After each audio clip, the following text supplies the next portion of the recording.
il faut avoir un premier contact où on va pouvoir commencer à déployer les services assez vite. Parce que le reste, recruter, mettre en place, et cetera, c'est pas si compliqué que ça. Il y a un marché très porteur quand même aujourd'hui sur l'hospitality, mais il faut avoir en tête que c'est de l'humain. 70% de nos coûts, c'est du personnel et donc ça nécessite énormément de temps, d'accompagnement, d'énergie.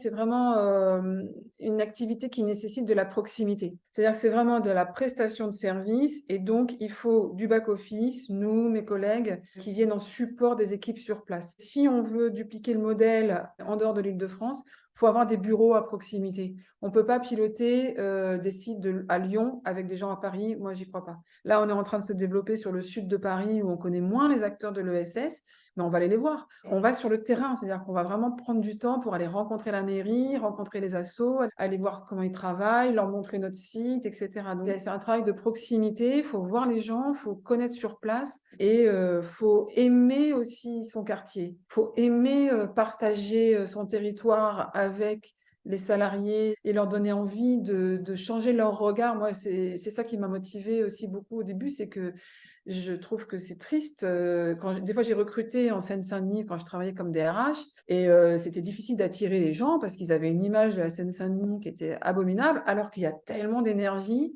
et de talent et de gens qui se bougent en Seine-Saint-Denis et j'avais envie de changer cette image-là, quoi. Et les gens sont dans des tours d'ivoire dans leur bureau. Il faut leur montrer que voilà, il se passe des trucs autour d'eux quand ils viennent au bureau. C'est comme dans leur quartier où ils habitent.